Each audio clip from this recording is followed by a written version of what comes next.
Hey guys, what's up? It's your boy again, coming at you straightforward and direct with another one like the other one, but just a little bit different. So this is for mainly for military, law enforcement, and people who are Second Amendment advocates. Lawful gun owners, and people who have their permits to carry, and so on and so on, right? So this is for you guys and anybody else who is like-minded or who might be contemplating on exercising their Second Amendment rights for whatever the reason may be. This is also for you too. This is really not for the youth, young-minded. It's definitely not for those who are immature. So yeah, let's get straight to it. So a friend of mine's got at me and was asking me about, why is it that some military arms, he can understand, you know, the military arms, that it's obvious that no civilian should ever touch. But he was like, why is it that the M249 is not as prevalent and as available, to the streets like the AK-47? And I said, well, okay, a lot of it has to deal with the company that manufactures this. You know, the M249, for what I know, is manufactured by a company that's American. And you're not going to go around the world and find M249s, okay? But you can travel the planet and easily find an AK-47. Your odds of finding an AK-47 is a lot better than finding an M249, okay? But there's differences. I'm not gonna make a comparison between the M249 and the AK-47, but what I will speak on is the military aspects of an M249 and why the M249 is not supposed to be in civilian hands. So, first and foremost, before I give you a weapon that could literally rip someone in half, you have to have some morals. You have to have some discipline. Why would I trust you with a weapon like this and you have no morals, you have no discipline, you have no sense of commitment? Okay? Before I give you this, I got to trust you with it. I got to know that you're not going to act stupid or do something ignorant before I give it to you. Okay? So, this weapon is one of those weapons. An M249 is a machine gun. It's the smallest machine gun that I've ever shot. The M249 is on the level of an Uzi, but the M249 is like the military version of an Uzi. Okay, um, and they don't shoot the same caliber, right? But the M249 is more for the field, more for military uses, where Uzi, even though it's not given to the civilians, it has multiple usages, right? In urban areas. You won't find an M249 in an urban area. You won't find M249s with silent suppressors, but you will find an Uzi with a silent suppressor.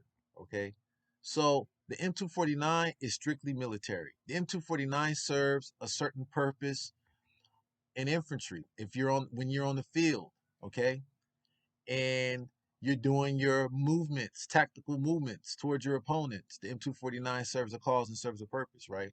So the main reason why the M249 can never be civilian is because it's an overkill. It's too much lead coming down at one time. It's an overkill, okay? This is a beast. The M249 is a beast.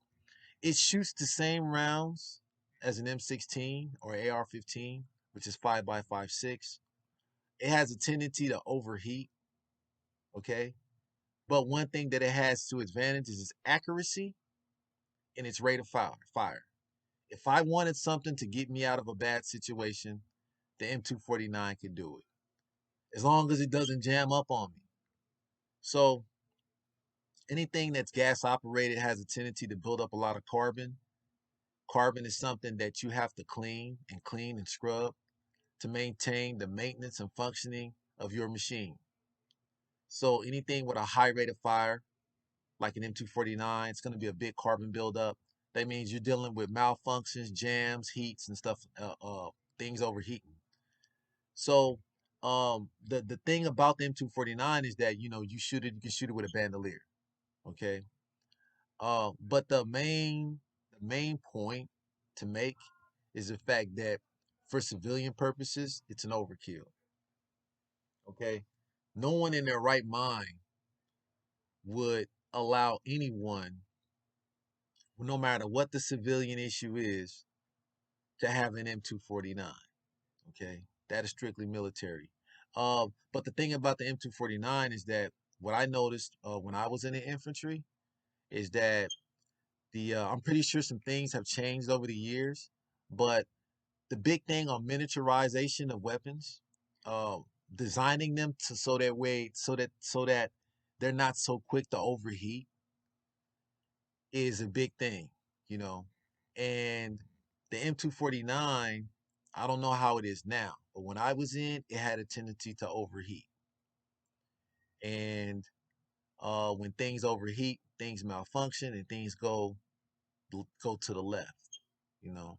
But it good suppression fire, good support fire. It's not the machine gun that the machine gunners, right, shot. Um, it was a gun that any 0311, any infantryman could shoot. You can shoot this gun. Okay. It was used in basic what they call fire team movements, right? So any fire team member could use it. You didn't have to be a machine gunner to use it, you know. The the machine gunner's gun was the M240 Golf, okay? And then up and up and up, right? But the M249 did serve a purpose. It still does serve a purpose, but just on a different level, right? So, that gun is strictly military. And there's no reason why the government or anyone in a position of power should ever think about allowing that beast to hit the civilian world, man. The streets are already plagued with things like AK-47s and Uzis.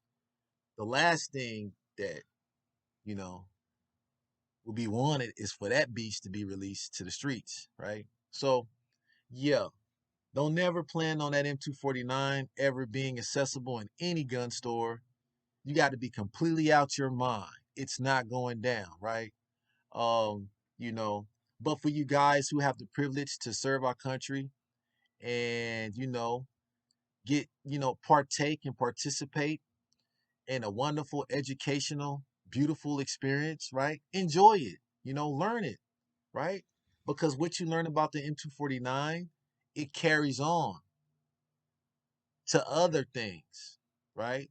The M249 can lead you to a better understanding of an AK, can lead you to a better understanding of a Mac 11, a Mac 10, an Uzi. It can lead you to a better understanding of these other guns. Now, the M249 looks like it's a submachine gun, but it's not a submachine. It will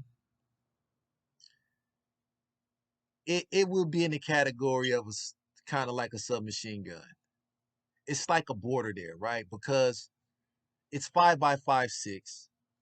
It's not these big rounds that machine guns have, but at the same time, it functions like a machine gun. But you can't really call it a submachine gun, you know? So, yeah, it's kind of tricky. It is a machine gun.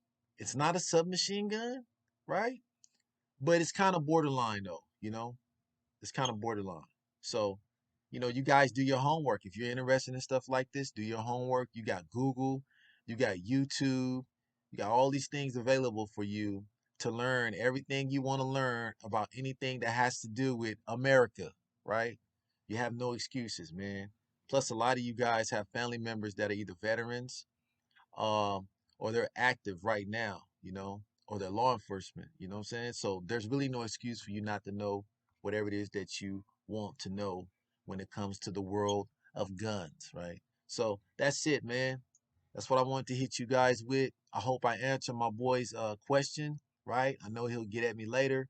And with that said, man, y'all take it easy. And Learn, learn, and learn.